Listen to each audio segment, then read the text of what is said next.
Brooks Davis has experience in law enforcement and aviation, and now wants to bring those experiences to Mount Pleasant Town Council. In this edition of Quintin's Close-Ups, I sit down with Brooks one-on-one.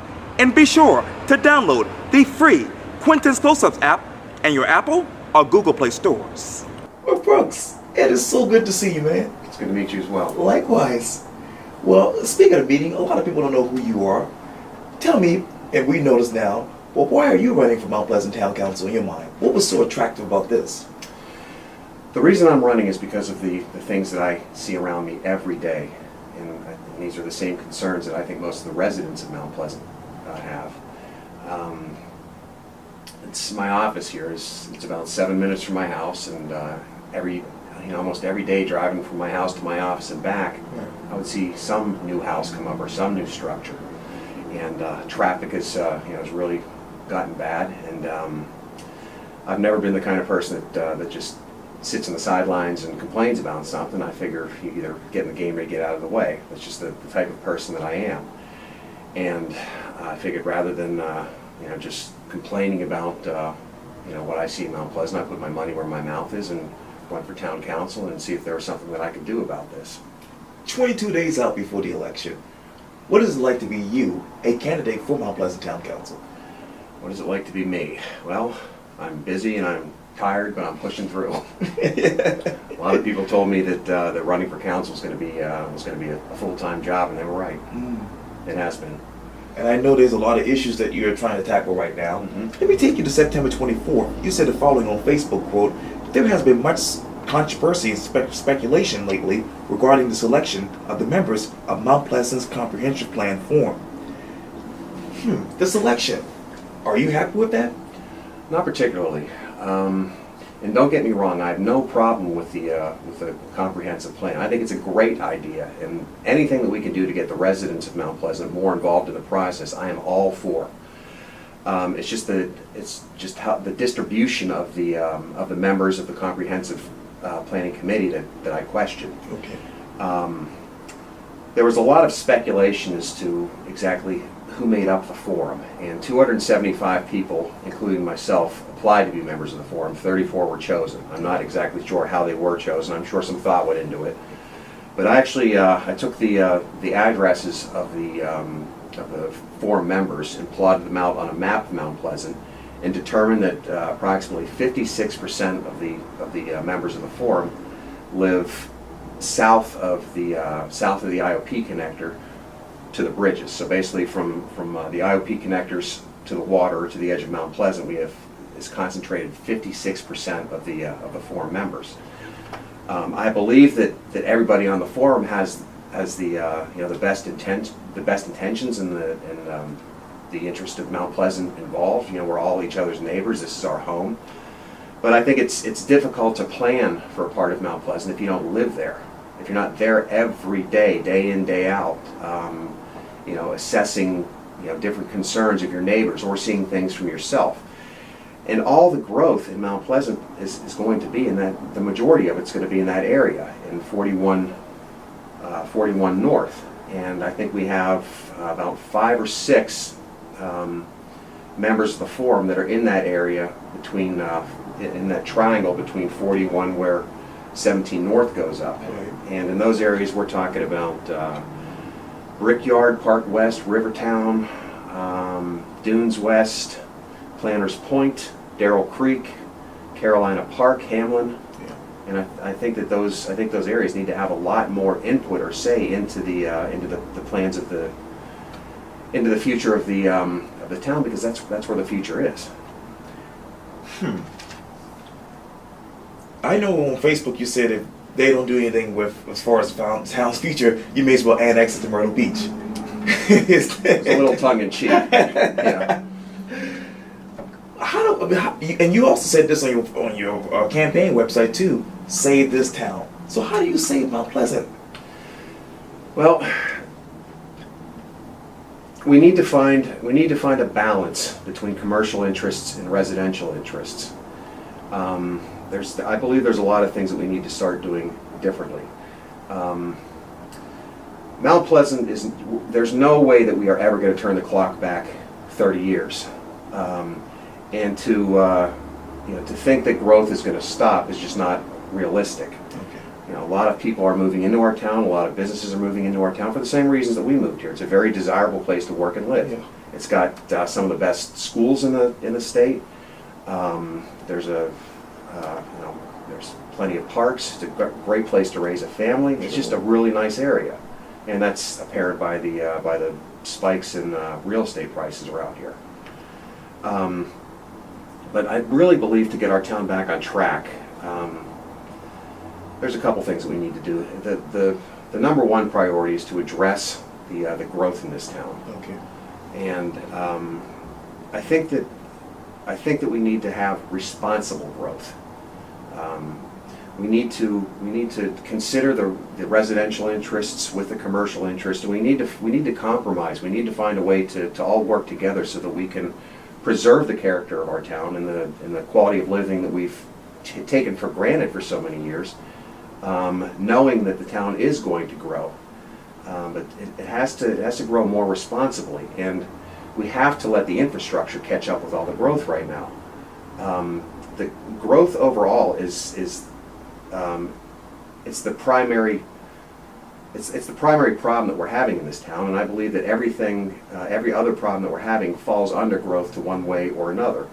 Another issue that you hear people talking about a lot, obviously, is the infrastructure. Right. Well, the infrastructure is weak to start with, but with all this growth, it just can't keep up with it, and that's why we're seeing more traffic, higher response times in emergency response services. We just we need to get caught up. You talk about that. Let's go to the capital improvement plan. You said the following on October 12th, quote, the capital improvement plan identified $504 million in improvements needed for the town. This year's budget is $119 million, down 18% from last year. The capital fund is down 33% from last year, and taxes have increased 13%. Does this seem like responsible financial management? Question, how did we get here? That's a good question. One of the disadvantages that I have running for council is that I'm not actually on council, and I think the answers to a lot of these questions, I wish I had them, but I think a lot of these answers are going to come when we've got responsible people serving on council that are trying to find the right answers to these. How we got into this shape, I wish I had the answer for that, but I'm not exactly sure. The 2018 budget is roughly 119 million, which is down about 18% from last year. The general fund is 81 million, which is up about 5%. That's nice, but it's not a huge increase. And the general fund is the basic catch-all account for everything else. Okay. The capital fund, which I find interesting, is at 50 million right now, which is down 33%. And it was the capital funding committee that identified $504 million worth of improvements that need to be made to the town. A lot of that's infrastructure, a lot of it is other things, but they are improvements that need to be made to the town, and the town has only allocated about 49 million or 10% into that right now. One of the problems that we have is the TIF fund closed out last year, and a lot of the TIF funds were put towards the town hall, which with furniture came out to about 34 million. And I'm glad that we have a new town hall, and I think we needed one since the council's been operating out of a high school for a long time, but I don't think it's that high on the priority list. I think those funds could have been more responsibly allocated towards other projects that are higher in priority right now. Now the taxes, there's one thing that I don't want people to misunderstand. The taxes has increased 13%. That's a good thing for the town because the tax rates themselves have not increased. The tax revenues have increased from additional people moving into the neighborhood and additional commercial interests and that sort of thing. But still, we are we're a long way from getting there. At 10%, at 10% a year, it's going to take us 10% it's going to take us 10 years just to catch up to the 504 million. And by then, development's here, infrastructure's here, development's here, and it's just when does it catch up? And you talk about neighborhoods. Let me go to the Old Village. You said this on August 28th. Many houses in the Old Village will once again be flooded because of the storm and the town's failure to provide adequate drainage. So what should adequate drainage look like in your mind? It's another infrastructure problem. The stormwater diversion and the piping systems that we have in the town they're inadequate. And one of the problems that we have with development is we're cutting away green space. We're cutting down trees. We're paving over grass. And the problem is grass is permeable. The water goes through the grass. It goes into the water table. Right. Unfortunately, the same cannot be said for concrete or asphalt, unless it's that special kind of semi-permeable asphalt that I've been hearing about lately, which could be a great solution, but it's still not the same thing as grass. And the problem is the water rolls off the hard surfaces, and gravity takes it to the lowest points. And the lowest points in this town, there are several basins in Old Village, Coleman Boulevard, the places that typically flood, and that's where the water goes. And so then we have flooding, and there's actually two problems. Not only does it create flooding, we're sacrificing our water table because it's not being permeated down into the ground. Well, let me reset, because obviously we know that you're running for Mount Pleasant Town Council, but you're also a lawyer here. Mm-hmm. Talk to me about who Brooks Davis is beyond politics. A fairly complicated person, I would say. I've had a number of careers. You sometimes hear the question people ask, what is your biggest fear in life? And my biggest fear in life is being on my deathbed and thinking, what if? I should have tried this. And I'd much rather try something and fail at it than to have never tried it at all. And just to tell you about some of my past careers, I was a financial consultant for Merrill Lynch. I was a professional pilot. I started an aircraft charter management company with my father back in the early 90s, which is still alive today. It's called Davis Air. Okay. And we operate out of the Charleston International Airport. So I still work with him on that. And we're also getting back into aircraft sales and brokerage. I've owned a couple different aircraft dealerships. I was actually doing a charter flight on September 11th, 2001, flying 4 executives out of Pittsburgh into New York City. We took off from Pittsburgh at about 9 o'clock, which put me right in New York's airspace at about 9:45, and I was about 10 miles out and 3,000 feet when the first airplane hit the North Tower. Seeing that, it sort of changed my perspective on everything, and I decided that I wanted to devote my life to public service. Shortly after 9/11, I applied to the FBI and was accepted to the FBI's Special Agent Training Program. Unfortunately, I was unable to complete the program due to an injury. My father's lived in Charleston for about 20 years, and he was telling me at the time that he heard that the Charleston Police Department was looking to hire a pilot. And I thought, well, this is coming out of the FBI. I thought, well, this is a way I can stay in public service, remain in law enforcement, and fly. It seemed like the perfect answer. So I joined the Charleston Police Department. I spent a couple of years in patrol. I finished out the last 2 years as a motorcycle officer. I was a traffic officer, but I was a nice one. And then as a collateral assignment, I was the chief pilot of the aviation division. Wow. And then I guess I had my fun with that, and was looking for another challenge and a way that I could better serve my community and have a longer lasting effect. And I decided, rather than just enforcing the laws, many of which I felt were inadequate, I wanted to have the opportunity to possibly change some of those laws or write new law. And I applied to the Charleston School of Law. I entered with the class of 2007, graduated 2010, and started my law practice right out of law school, where I focus in aviation law and defense work. Wow. Let me switch back here to Mount Pleasant, because you said this on August 24th, that is on Facebook, quote, "What is my vision for Mount Pleasant? I don't have a vision as much as I have a mission.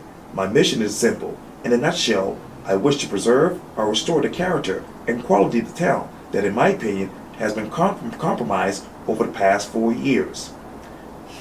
Character and quality of the town.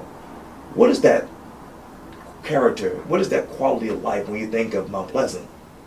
Anybody that's lived here for 10 years or so or longer, they can tell you. But it's really a great town. It's very well balanced. It's got some of the best public schools in the state. It's a great place to raise a family. We've got great recreational facilities. and it's a very nice town. Everybody's very neighborly, and we've got a good mix of big stores and then mom and pop operations, Sure. and it's a nice mix. But one of the reason I got into this whole thing was it's just the again, the growth. And if you ask me what the three top problems are in Mount Pleasant, I would say growth, growth, and growth, because I believe everything else falls under that problem. But you can't drive around anymore without seeing some new development pop up, or trees cut down, or grass being paved over. And I realize that there's no way that we're going to prevent growth from coming into town, and I would never want to do that. Okay. But there has to be compromise, and the growth has to be responsible. The commercial interest in the residential in the residents, we have to work together to be able to basically all play in the same park. And I believe that the town can continue to grow in a responsible manner while maintaining the character of the town and preserving the lifestyle that we've taken for granted now for so many years. That's going to take a lot of compromise, and it's going to take a lot of very responsible planning and a lot of very serious people. You talk about people. Who is running this town? Is it the developers, or is it Mount Pleasant Town Council? That depends on who you ask, I suppose. I believe it's a combination of both. I know that the town is, to a large degree, is reliant on commercial interests to help fund the improvements that we need to the town. We got into the whole, the capital improvement plan addressing $504 million in improvements that need to be made, and that's why I say there has to be a balance. That we're not going to stop growth, and to think that growth, to think we're just going to put a moratorium on all growth is just not realistic or responsible. The real question is, who picks up the tab here? Is it going to be commercial interest? Is it going to be the residents through higher taxes? I think that's one of the real problems. You hear a lot of controversy over North versus South Mount Pleasant. I never cared for that characterization because it makes it sound like North and South Carolina. We're not two different states. We are one neighborhood. But that's a controversy. And then you hear the Shem Creekers versus development. Sure. But I think the real controversy here is the residential interest versus the commercial interest, and how can we all work together and responsibly to make the best of our town? Where are we with Shem Creek and the developers right now, in your mind? I think, as far as Shem Creek goes, I think that they are mischaracterized a lot. I think a lot of people think that they're a bunch of extremists bent on no growth whatsoever, trying to turn the clock back 30 years. And I've gotten to know the Shem Creekers, and that's not what they're about. The Shem Creekers' values they're very much aligned with my own. They don't want to stop growth. They realize that's not practical. They want to control growth, make it responsible, so that we can so that we can make this the best town that it can be. As far as development, I don't really have a whole lot to say in that because I'm not on town council and I'm not a developer. Sure. I don't own any land in Mount Pleasant other than my house. Okay. I rent my office space. I've got no commercial interest whatsoever. Okay. So I really, as far as development goes, to me it's the same problems that everybody else sees when they look out the window. The obvious problems that you can't drive down a road without seeing something new popping up again. And while I understand that growth is necessary to any town, Okay. I don't want to see it diminish the quality of our town. Well, Brooke Davis, thank you so much for your time. I really appreciate this. Thank you. I enjoyed meeting you. Likewise.